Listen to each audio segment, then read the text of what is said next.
ನಿಷೇಧಿತ ಮಾದಕ ವಸ್ತುವನ್ನ ಮಾರಾಟ ಮಾಡುತ್ತಿದ್ದ ಓರ್ವ ಮಹಿಳಾ ಪೆಡ್ಲರ್ ಅನ್ನ ಬಂಧಿಸುವಲ್ಲಿ ದೇವನಹಳ್ಳಿ ಪೊಲೀಸ್ ಠಾಣೆಯ ಪೊಲೀಸರು ಯಶಸ್ವಿಯಾಗಿದ್ದಾರೆ. ದೇವನಹಳ್ಳಿಯ ಪೂಜನಹಳ್ಳಿ ಗ್ರಾಮದ ಸಾದಹಳ್ಳಿ ರಸ್ತೆಯ ಮನೆಯೊಂದರ ಮುಂಭಾಗ ಓರ್ವ ಮಹಿಳೆ ನಿಷೇಧಿತ ಮಾದಕ ವಸ್ತುವಾದ ಗಾಂಜಾವನ್ನ ಮಾರಾಟ ಮಾಡುತ್ತಿದ್ದಾಳೆ ಎಂಬ ಮಾಹಿತಿಯೊಂದು ದೇವನಹಳ್ಳಿ ಪೊಲೀಸ್ ಠಾಣೆಯ ಪೊಲೀಸ್ ಇನ್ಸ್ಪೆಕ್ಟರ್ ರಾಕೇಶ್ ಅವರಿಗೆ ಲಭ್ಯವಾಗುತ್ತೆ.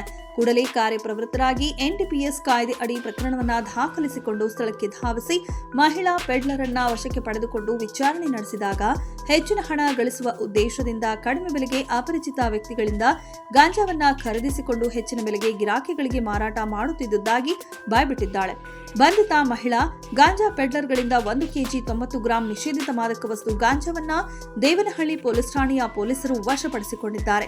ಈ ಕಾರ್ಯಾಚರಣೆಯನ್ನ ಬೆಂಗಳೂರು ನಗರ ಈಶಾನ್ಯ ವಿಭಾಗದ ಡಿಸಿಪಿ ಮಿಥುನ್ ಕುಮಾರ್ ಅವರ ನಿರ್ದೇಶನದಂತೆ, ದೇವನಹಳ್ಳಿ ಉಪವಿಭಾಗದ ಎಸಿಪಿ ಶ್ರೀಹರ್ಷ ಅವರ ನಿರ್ದೇಶನದಂತೆ, ದೇವನಹಳ್ಳಿ ಪೊಲೀಸ್ ಠಾಣೆಯ ಪೊಲೀಸ್ ಇನ್ಸ್ಪೆಕ್ಟರ್ ರಾಕೇಶ್ ಅವರ ನೇತೃತ್ವದಲ್ಲಿ ಅಧಿಕಾರಿ ಮತ್ತು ಸಿಬ್ಬಂದಿಗಳ ತಂಡ ಮಹಿಳಾ ಗಾಂಜಾ ಪೆಡ್ಲರ್ ಅನ್ನ ಬಂಧಿಸುವಲ್ಲಿ ಯಶಸ್ವಿಯಾಗಿದ್ದಾರೆ.